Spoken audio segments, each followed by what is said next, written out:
Hello, Hi. my name's Chris. This is my sign name. Who are you? Hi, everyone. My name is Renee, and that's my sign name. Renee. Okay. I didn't know your name sign. Yep, So I there it only is. knew you by Renee. So thank you for taking the time to come here and answer some questions. Really, the purpose of this video is to help our deaf community here in Oregon become more aware of Chestnut Lane, what job opportunities there are there, what you do, so that our deaf students can say, hey, I want to be like Renee when I get older and can work on that. So I'm going to ask you some questions. If there's anything you're not sure about, feel free to ask me questions too, and we'll just go from there. Yeah, no problem. First of all, I just wanted to thank you for inviting me. I think that it is really valuable for deaf students to have someone to look up to and say, I can do this job, I can do that job in a variety of different careers. So having representation and me being here representing Chestnut Lane. So thank you so much. Awesome. Thank you. I really appreciate it. And once you do it, once you agreed to do it, I was like, yes, I'm so glad to have deaf professionals here because deaf our deaf students only know what they know. They see their teachers, maybe they see a couple other jobs, but there's so many different kinds of jobs that deaf people are doing out there. And especially with you being in Oregon is an especially good opportunity because I prefer to have someone local than someone from out of state. Absolutely. Yeah. So can you say what your job title is exactly? Sure. So my current position is as executive director. So that's what I'm doing right now. What that includes typically is general operations of the building. There's about 70 to 75 senior citizens or older adults who are deaf blind, who live in our facility. So I just really make sure that they get the services that they need and that there's also 40 to 50 different staff, including those are deaf, some who are hearing but can sign, and so that's basically what I do. I just kind of oversee everything and make sure everything runs seamlessly every day. It's a 7 day a week, 24/7 facility. So Wow. That's amazing to have that many people working there. So are the majority of the staff members deaf, hard of hearing, hearing? So it's actually really amazing. We've got about 45 to 50 staff total, and I would say 90% of our staff members are deaf and Really? 10% are hearing. Yeah. I mean, they can Wow. sign. Some of them are hearing when they start, and they really had no prior knowledge about this. And so they can learn some ASL. They meet with our deaf staff and our deaf residents and just kind of start to blend in as far as communication. Our staff is really interactive, and so the whole goal is to have that community feel in the facility. It's really cool. That's awesome. I love to see, current job opportunities for deaf people and to have that many deaf people working there. That's great, so that students see that there's other opportunities in the area. And that's really inspiring. Yeah, and I can add on to that. Quite often in my experience, I've worked in different places where I'll work in like a more of a hearing setting, like the mall, a shoe store, a grocery store, whatever, where communication can be a problem and a barrier.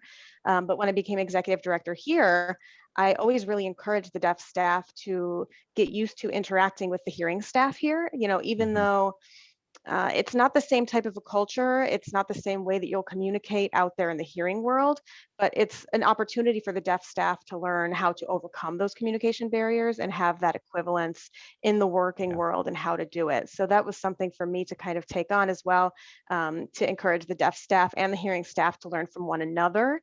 And if someone decides to leave Chestnut Lane and go get a different job somewhere, they will face communication challenges in the hearing community with hearing people, but it's a really beneficial experience to have here first. And that creates great allies, right? We want to have hearing allies in the community, right? Yeah, I absolutely. mean, it would be so much more difficult to do anything that we do without those allies around. So, absolutely. What does your kind of typical day look like? Obviously, with COVID right now, it might be a little bit different. So, maybe both pre-COVID and currently, what does a typical day look like in your position? really every day is different. It's never dull, it's never boring. Typically, when I get in, I will have kind of a schedule or an agenda for the day.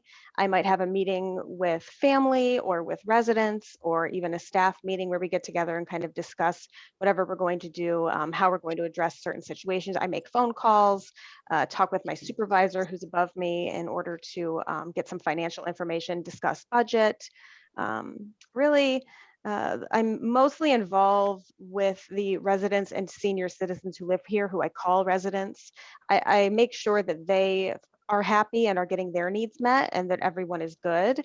Are the staff all good? Do they have any feedback to share? Things like that. So it's really, situations come up all the time, and sometimes it's a conflict resolution type of thing, but every day is different and it keeps me busy.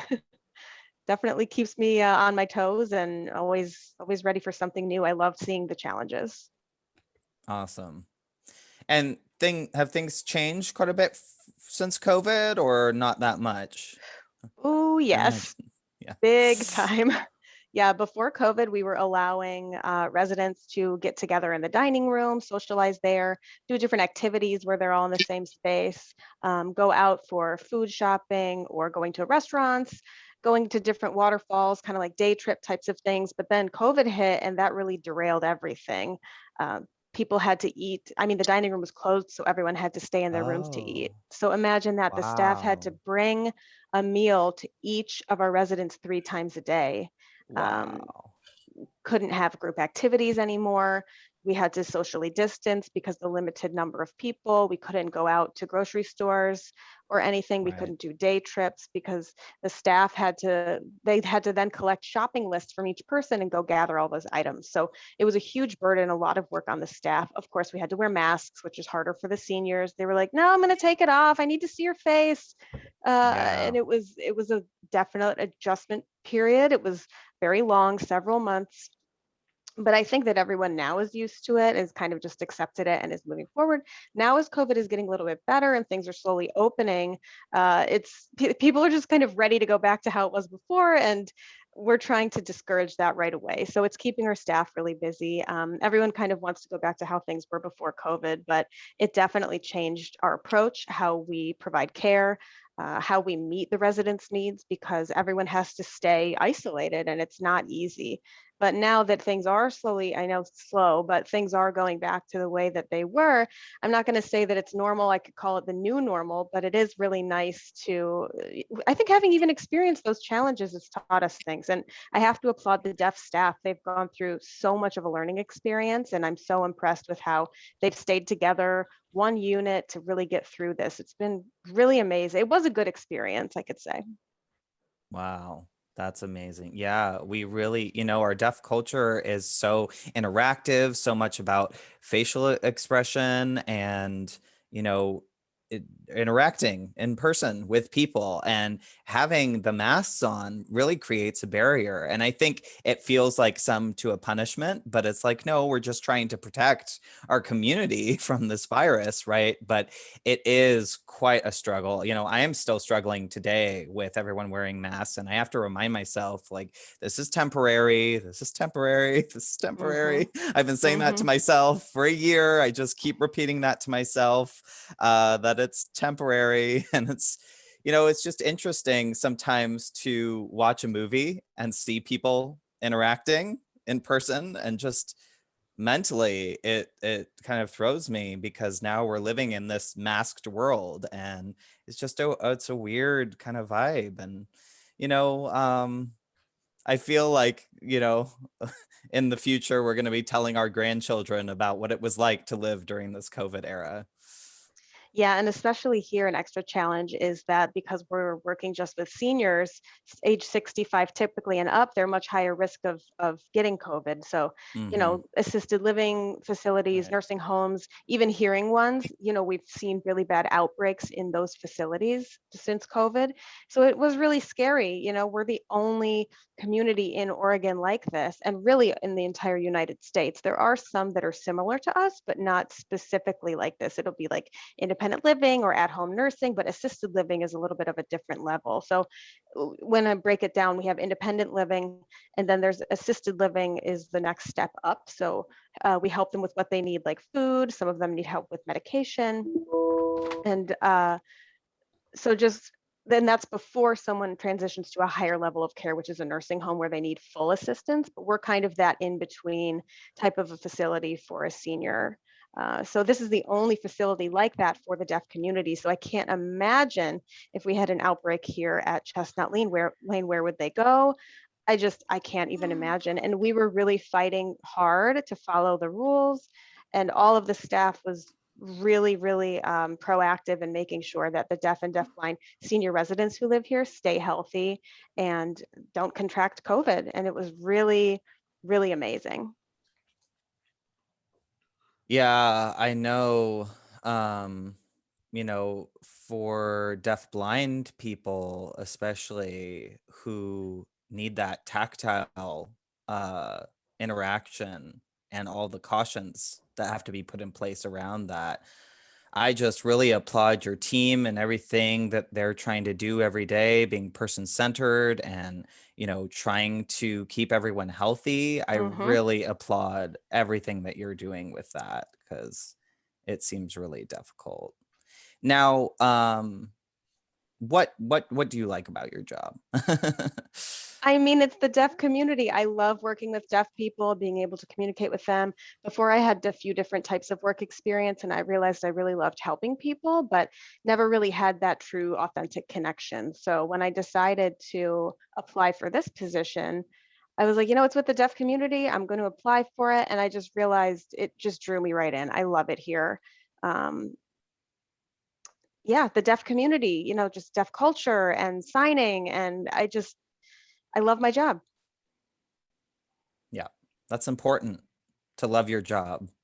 You know, it just makes your life that much better when you can look forward to going to work and you're focused on resolving problems and things like that. You know, some people just go to work because it pays well or just, it's a job. So it's really nice when you can enjoy your work and there's something that you can look forward to every day. And, clearly you're a busy lady. Look at yourself, Hmm. executive director. I mean, there's not many deaf executive directors. So it's nice to see deaf people in that role. And that's so important too. So I'm very happy for you. Yeah, yeah. I mean, really, it's a passion.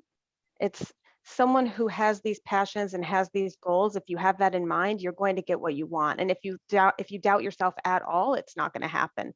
You really have to Yeah, break through those barriers from the bottom and work your way up. It's not, you're kind of you don't shouldn't have that struggle mindset. You just have to kind of level with yourself what the bottom line is and work your way up. And I noticed with myself, I'm always like taking care of the residents, working with them, and then I would go home and I would remember, or I would realize that I'm making a huge difference in their lives. I would come back the next day and they would say, "Thank you for this that you did for me yesterday." And I realized, like, wow, I actually made a difference in someone's life. And that is just a daily reminder for me that that's why I show up and that's why I'm here, because I make a difference in their lives, and that exactly. quality is so important for their futures. And we need, for us, for example, we will need someone in the future who are going to help us. It's kind Yeah, of like a pay it forward type of thing. So I really yes, strongly believe that, and that's why I love it here. exactly. I agree 100%. Yeah. This might be an interesting question, but what is it that you dislike about your job? I'm sure every job kind of has some pros and cons. So what are some of the cons of your job? Well, I don't want to really talk about it, but I mean, everyone has something they don't I like know. about Yeah. their job. That's normal. Um, well, I would say a struggle is being short-staffed. That's a big struggle for us. Mm-hmm. I think that people come here wanting to help, and then once they're here, they don't really realize what the work entails, because we have people with a variety of different care levels. We have some residents who have higher levels of need, where they Right. need help going to the bathroom or taking a shower, and then some of them display mental health behaviors where people get upset easy, they'll throw things. Um, Yeah, I know what you I'm not mean. going to say that it's bad, but it's just kind of different behaviors and different things that we have to work with. And as well as having deaf and deafblind residents who move here from all over the United States who have a variety of different needs and levels of care. We Oh, have wow. 10 deaf-blind residents, so our staff then has to navigate working with all of those residents. Hmm. And I think a lot of times people don't realize that it is a huge challenge when they get here, but it'll make your life different. Oftentimes the staff, uh, they look for it, they come in, they leave.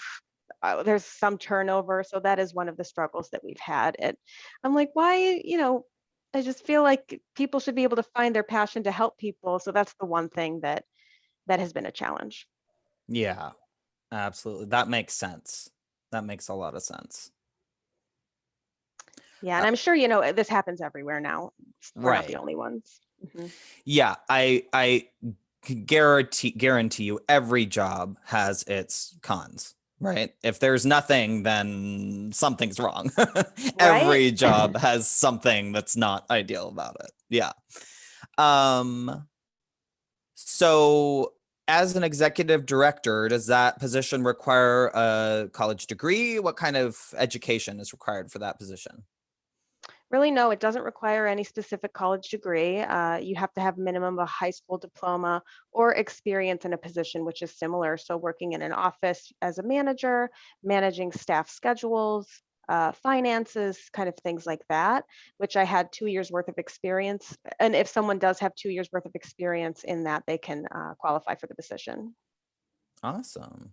Yeah, I don't have a college degree, so maybe I can be an executive director somewhere. Or, some places you have to have a BA or a master's, and then I think I can't apply, but you can apply to those jobs. You can still interview. Sometimes you get hired anyway, unexpectedly. So Yeah, you're absolutely worth a absolutely try. right.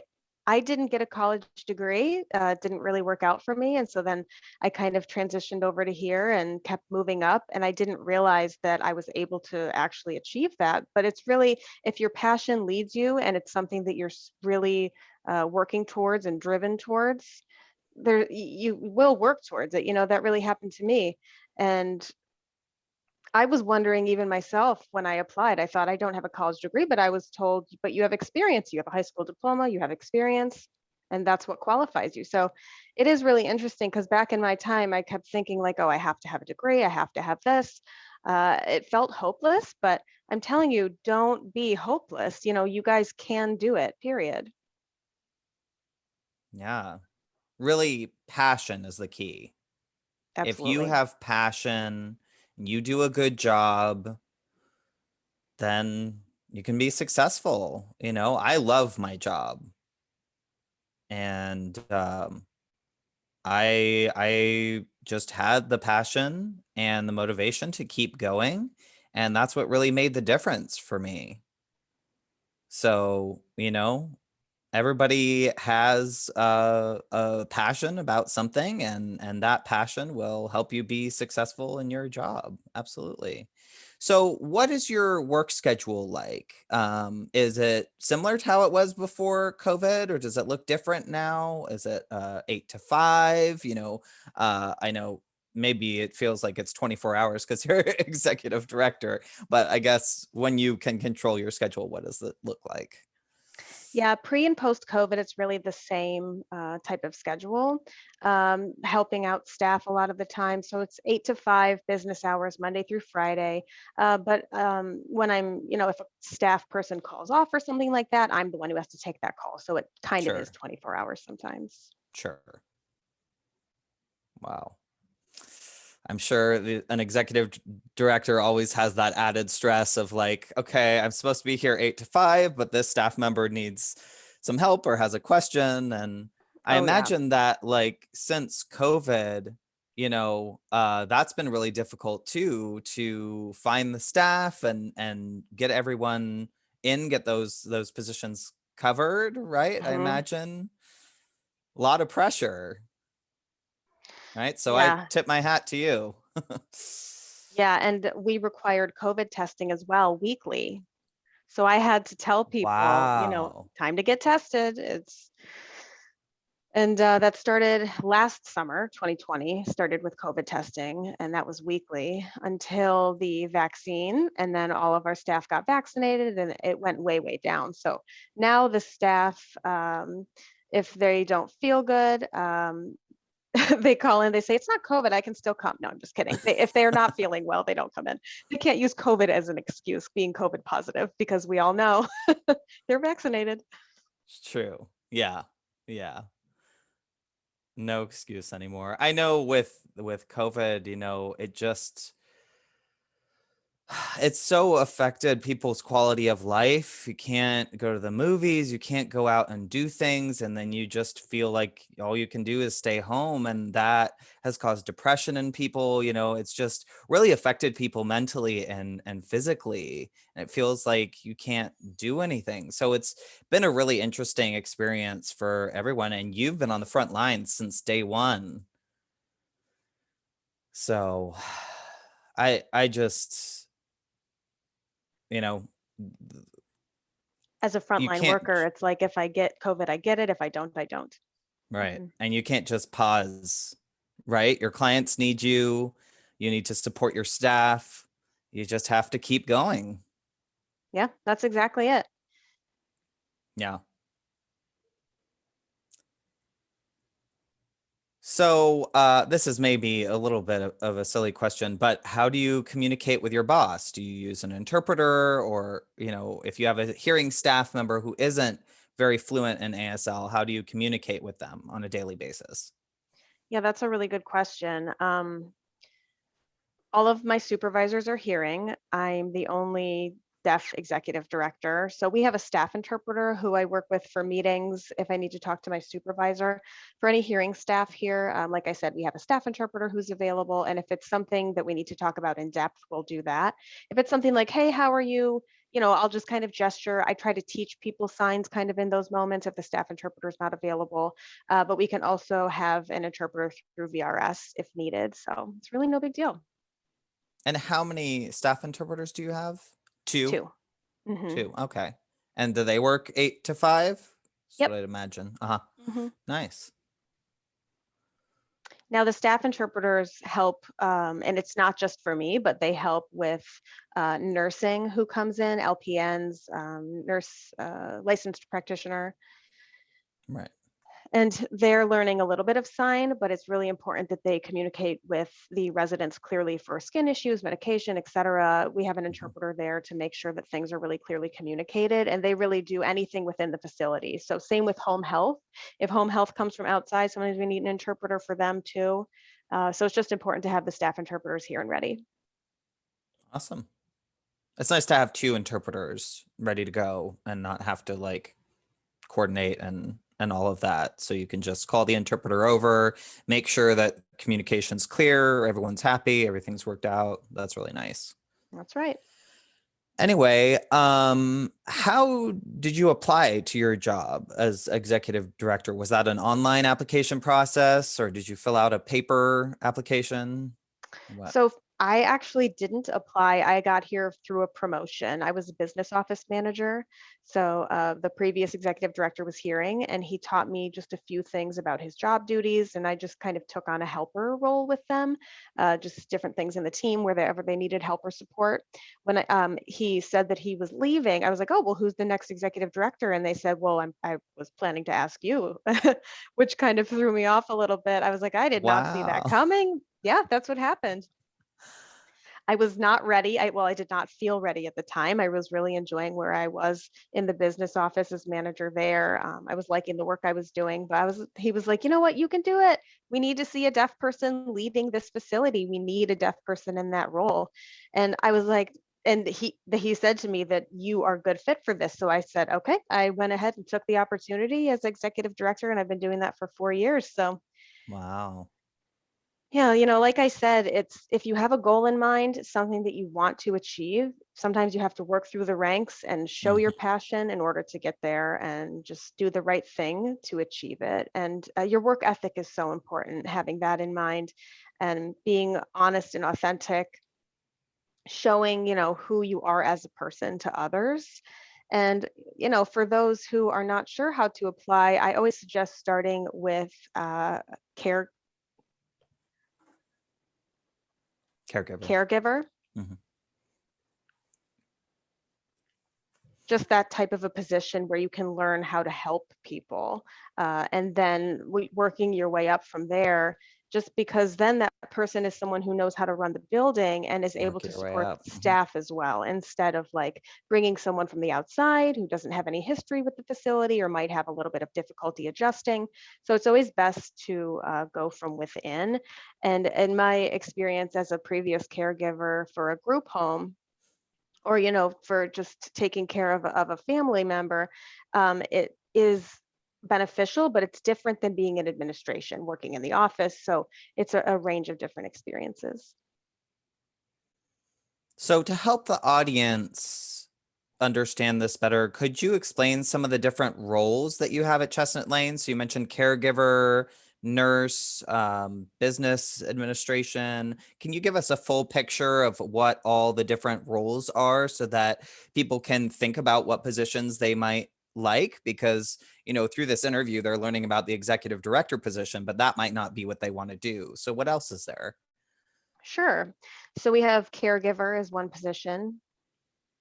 Med aid is the second one. So someone who helps passing Okay. meds to the residents, does some injections of insulin for any of our diabetic residents. SSP, so support service provider, and that is people who work with our deaf-blind residents Mhm. specifically. We have people who work in the kitchen, in the Culinary assistant or or dietary dietary. dietary assistant. Also, clean the dishes, prepare food. We have a cook, so people who actually do the cooking. We have a kitchen manager. Hmm. We have a nurse as well as an LPN, so we have two people there for that. What else? Maintenance. We have maintenance, so people who just kind of fix little things here and there in the building to make sure I didn't miss. Oh, we have housekeeping. So some housekeepers who go throughout the rooms and clean the rooms. I think that that's all of them. But really within those, anyone can apply for any of those positions. Interesting. So, I'm not super familiar with the medical field, so maybe you can answer this question. What's the difference between a nurse and an LPN?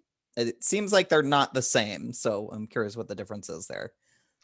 Yeah, so I'll add the med tech in that one as well. The medical aid person is under the nurse, which is an RN. So they have a license, which means they don't have to go to school to get certified for med pass or anything. Same as kind of like a Oh, CNA or a CMA. They don't have to go to school. So they work under the RN. The med aid works under the RN. The RN makes sure to oversee the medical staff, so, doing assessments regarding resident skin, if they have any pain assessments.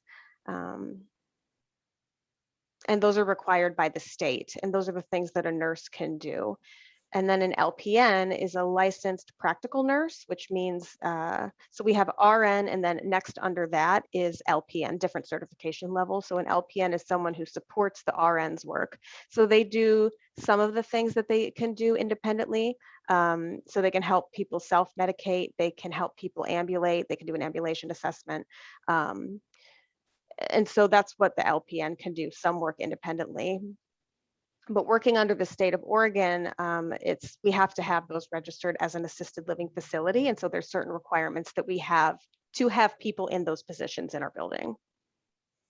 okay. That's very clear. Now, I think that'll help the audience understand those roles too, and which they might want to apply for because, those roles can have a deaf signing person doing those tasks.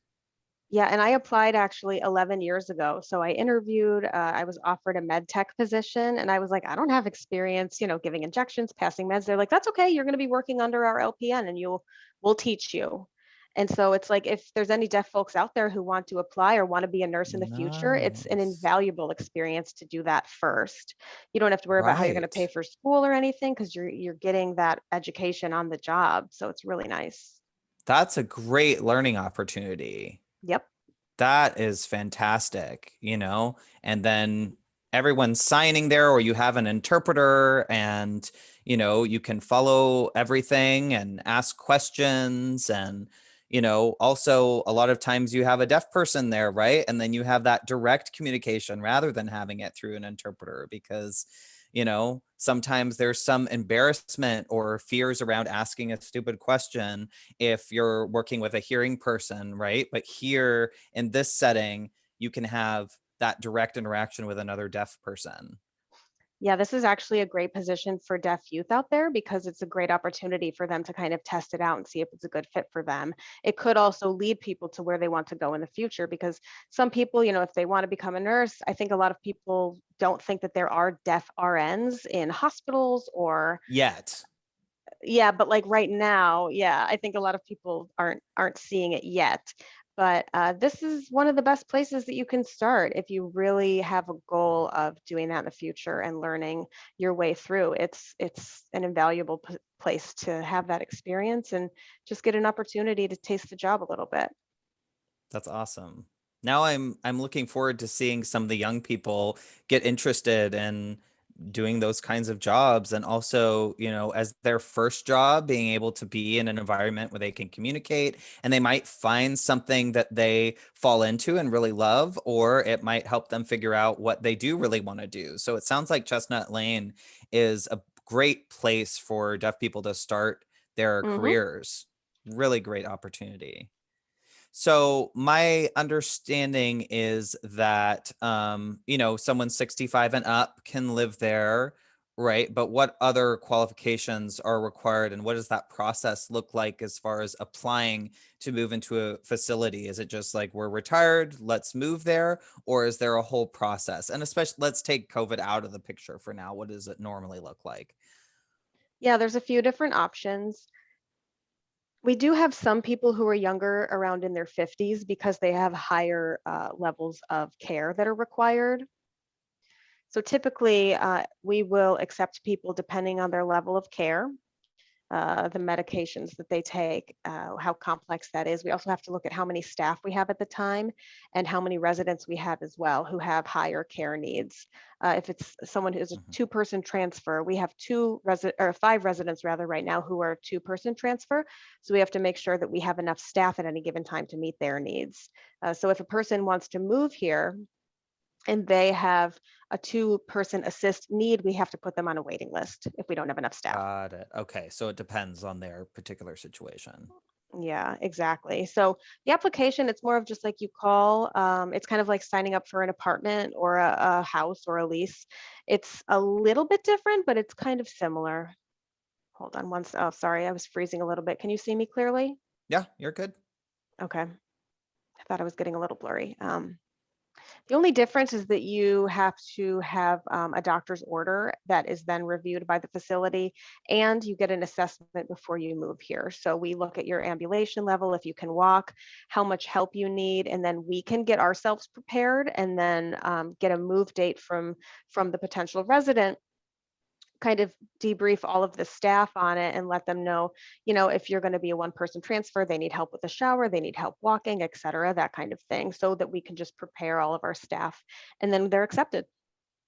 Interesting. So, assisted living means you need some kind of assistance. It can't just be like two perfectly healthy people who are just lonely and want to move it. Oh, they Oh no, can? they can be, yeah. They can be. Okay, that's nice.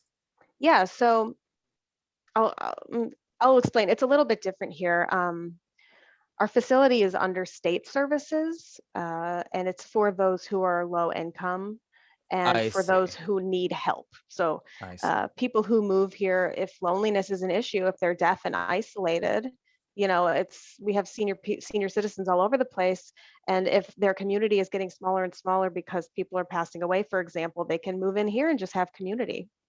So it's a mix. Yep. Okay. So assisted living means I always thought it was like, I can't take my own medicine. I need more assistance, but that's something that's available, but you can also just move in if hmm my wife and I are just getting older and want to make sure we're in a good environment. Honestly, I wouldn't want my kids to be taking care of me when we get old. I'd like them to be able to enjoy their lives and be with their own families. Like, please visit, of course, but I don't want them to be taking care of me. So I've just wondered if my wife and I start having health problems, we've talked about maybe moving to Chestnut Lane, and be nice to be in that signing environment where we can communicate with everyone, and it will feel like we have a family again, because once all the kids are out of the house, then it might get pretty lonely. Yeah, and like I said, this building is the only one like it in the United States for assisted living. It's impressive. Yeah. So, a lot of people want to move because of loneliness and they just want that sense of community. It is important to make sure that we have things in place because if people move here and then their health declines, it might be a perfect place for them. Yeah, bound to be. Yeah, this might be confidential, but I was wondering if, do you have people from the East Coast who move over? Yep. We have people from New Jersey, from Florida, from Texas, really from all over the place. A lot of them are local to Oregon and Washington, but we have a lot of people from the East Coast who come here to live because of communication. So it's almost like Gallaudet 2, you know?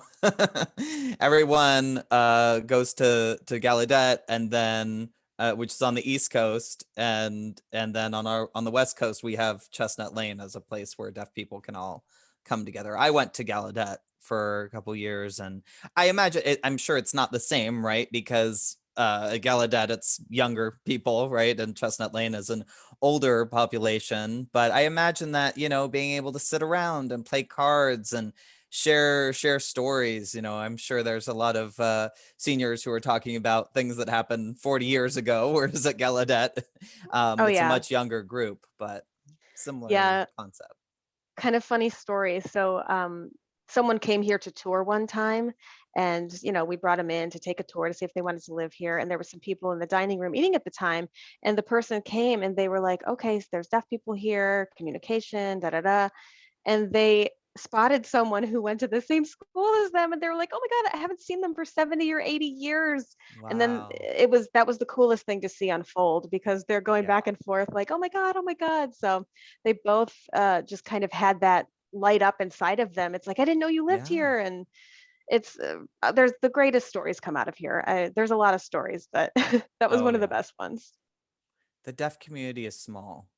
It's funny, sometimes a friend will move here, and someone else tells me about them, and I'm like, I know that person from Gallaudet, or they're from my home state and I haven't seen them since Gallaudet. And then we can catch up and talk about our lives and our kids and everything. So it's just interesting how that happens in the deaf community, where you'll run into people you haven't seen in years, Well, and imagine we that don't forget happening each other. 50 to 70 years apart. Yeah. We don't forget, right? When it's been that long, you see a person, it's like, okay, they have wrinkles now, but they look familiar. And Yeah. then Yeah. it pops into your mind, like, we knew each other 50 years ago, and can That's talk yep, about those times back in the day. totally. Yeah. It always inspires me to see that, to see the stories, you know. We're gonna be like them someday, you and I, We are. Mhm. So yeah, Yeah. really That's cool. another reason, that's another thing I love about my job because I can see that and, people coming to move and making those friendships and having that social interaction. It's just really gratifying to see, and it's something that makes people feel good because I think a lot of Yeah. people, they lose their independence, they lose their car, and their family just kind of drops them off. They're like, "Oh, I can't take care of my mom anymore." I Family know. doesn't visit sometimes, and it can be really sad, but this is a really special place and where all of the staff is here for them and it kind of becomes like family to them where the residents really Mhm. rely on us because we're here every day and we're the people that they like to see and we love seeing people move here and having more love and more family after they move here than before. It's just Yes. really nice to see. Yes. I'm sure that seems like something you would really love about your job every day, to see the stories, the connections, and just, you know, going home with a good feeling that you're making a difference in their lives every day. You know, it's like a reward, right? Just that feeling that you're making a difference. It feels really good. Yeah. So last question, and then I'll let the audience ask some questions through the chat, and then I'll sign their questions for you. Okay. So what advice do you have for someone who's interested in this kind of job? Sorry, could you say that again? It's freezing a little bit. What advice do you have for someone who's interested in this kind of job? What advice do you have for them? Hmm. Advice. I have to go back to passion again. I mean, the biggest thing is you have to learn to be patient.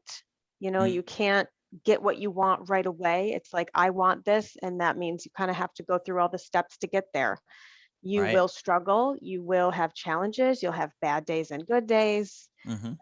Everyone's journey is a little different, but just remember to be patient, and you'll get your reward in the end. And patience is what I have to go back to. Passion and It's patience. true. That's true. I totally agree with you. 100%. So I'm going to let the audience ask some questions. So anyone who wants to ask questions, go ahead and type it into the chat, and then I will sign it. Okay.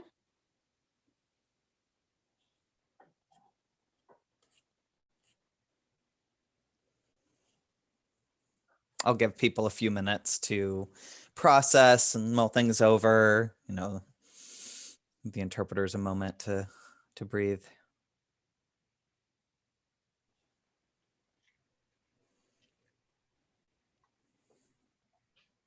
While we're waiting for questions, do you have anything exciting going on this weekend? I don't know. Next week I'm going on a business trip, so Fun. excited for that. Uh, just I'm recovering my hand, so Oh yeah, I want to ask how that's going. actually faster than expected. I had surgery about a month ago and just went for physical therapy, and so now I can like open and close my hand. Just limited movement there, but I had to just everyone please be careful. Don't break a hand because this is our language. It makes it worse. Yeah, I know. We're going to Sun River this weekend. Um, we're foster parents and we have 5 foster kids, and 4 of them are siblings, and then the 5th one is from a different family. But the 4 siblings, grandparents invited us to join them for the weekend. So that should be very interesting. It's wonderful. But you know, that'll be interesting living all together for the weekend. I'm excited and I'm looking forward to it, and also curious to see how that will go. Their aunt's going to come as well. So I've always wanted to go to Sun River. I know it's really beautiful. And this time I'm actually getting to stay for the weekend. And I've lived in Oregon for years and I've never actually stayed in Sun River. So this will be our first time staying in Sun River for the weekend. So one person asked, what do you do for fun? Hmm. I like video games. I really enjoy Oh, playing video games. Yep. I love any water activity. Jet ski, water ski, really any water related activity I'm in. But just kind of hanging out at home. I play video games a lot. like computer games or like video game system type Both, games? both. Okay. Yeah. Okay. What about hobbies? I think I just answered that. Yeah. I Yeah, think it's the it same does. thing. I think it's the same. Yeah. Any more questions from anyone? Well, I can kind of tack on to that. Oh, Oh, one of my coworkers who's sitting here said, if you weren't doing this job, what other job would you have? that's a good question. Before I was in this position, I thought a lot about being a vet, working with animals. I love animals. The animals don't talk back, and so it's easy for me to work with them. That's smart. um, I do like helping people, and I like animals. I mean, Mm, I like working with animals because I don't have to worry about like communicating with them. It's just kind I of get take it. care of them. And then an actor. I actually thought about being an actor for a while, but I applied Oh, for the job I was in, and that career path in helping people in a helping profession. It wasn't what I had envisioned initially, but looking back, I don't regret any of it. That's good.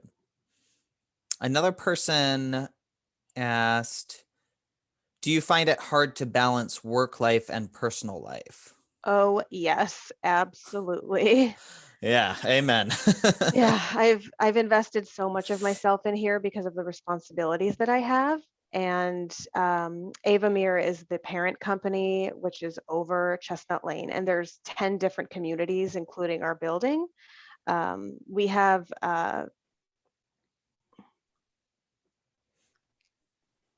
CEO. the CEO manages and kind of for this building oversees all the different departments. So for different departments, we have the kitchen, we have clinical, we have business, finance, as well as activities. We have SSPs for deaf blind.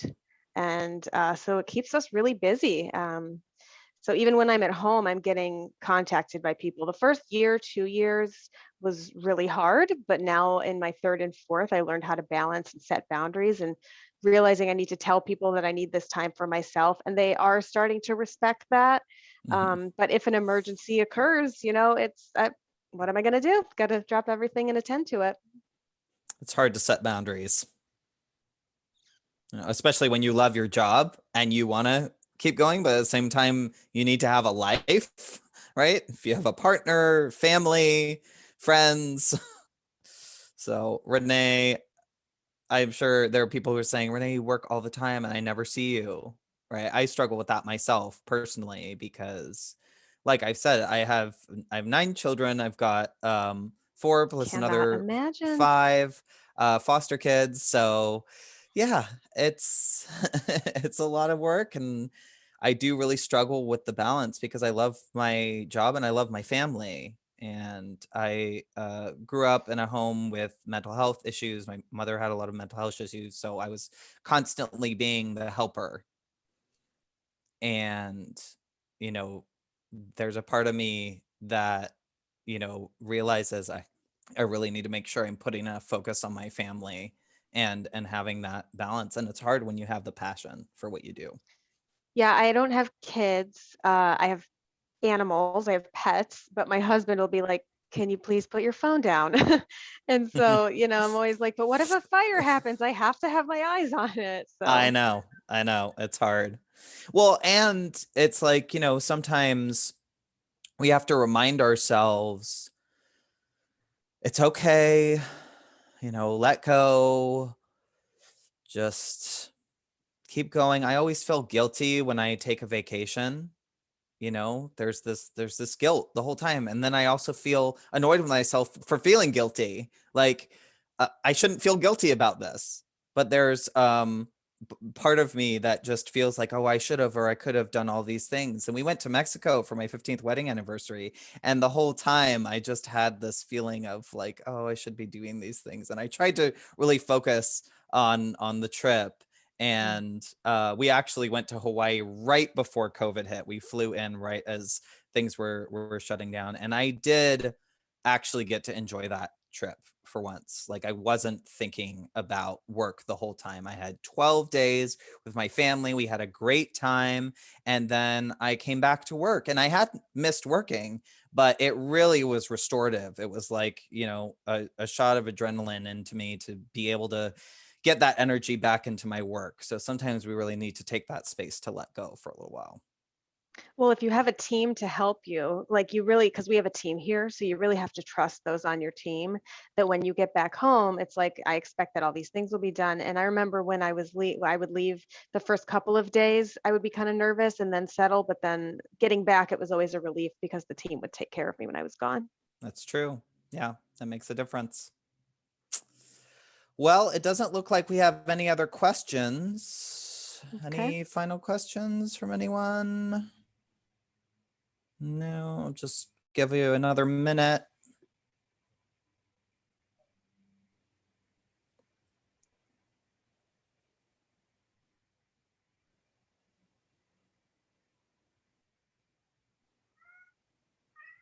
It's warm today. It feels like 100 degrees in this room. Is it warm in Portland? Oh yeah, it's like 80s right now. Oh, Here it's Yesterday was 86. yesterday was rough. Oof. Oh yeah, yesterday. It's going to drop into the 70s though. That'll be a relief.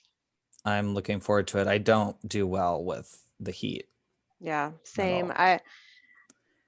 I'm concerned about the wildfires for this Yes. building. We're always Yes. nervous. Last year was we were very I close to know. evacuating, and it's always like, what do we do? Where are we going to go? Most hearing Gosh. facilities have places to place people, but we hmm can't split up our community, you know? No one's going to be able to communicate if we have to split them up. So we always have to prepare, get in touch with families if they're able to pick up their family members or their residents. So we were in the green zone, but then it kind of all died down. So that was a relief, Gosh. but we made it. I know after what happened last year with the fires and everything, last year was a very strange time, you know? There was COVID, and then we had the wildfires and all the smoke, and the sky was just orange for days. Like I never thought that would happen. All of these things that happened over the course of last year, the ice storm, Yeah, good so riddance many 2020. disasters, right? And then we were so looking forward to 2021, and now it's like I'm ready for 2021 to be over and get to 2022. you know I feel like this year's bad luck. I need to get a new car, and I don't want to get a 2021. I want to wait till 2022. Mm, My wife and I were talking about buying another car, and we were like, maybe we should just wait a year to be safe. that seems like a good idea, but I would also think that probably buying a house, wait until 2022, wait until everything is kind of settled, COVID's gone, and then people hmm can kind of start back up on their to-do list. Right. That's true. Okay, well, I think we're done. I want to thank you so much, Renee, for taking the time to be here, giving us an hour of your time today. Honestly, it was a thrill to talk with you. And I want to thank both of our interpreters for all of their their voicing and keeping up with us. Wonderful job. Thank you both, and thank you so much, Renee. Thank Simply you. the best. I couldn't have asked for more than this. I was really looking forward to this. I'm looking forward to maybe doing it again maybe next year. Yes, So thank you so absolutely. much. Thank you for having me. I really enjoyed it, and I hope that everyone has learned something, or hopefully, I look forward to if anyone in the future decides to apply with us, meeting you all. So thank you so much, Chris. Thank you, interpreters. I know that my signing can be a little bit weird with the surgery I just had, but really appreciate it. Thank you all. All right. Have a great day, everyone. Bye-bye. Bye.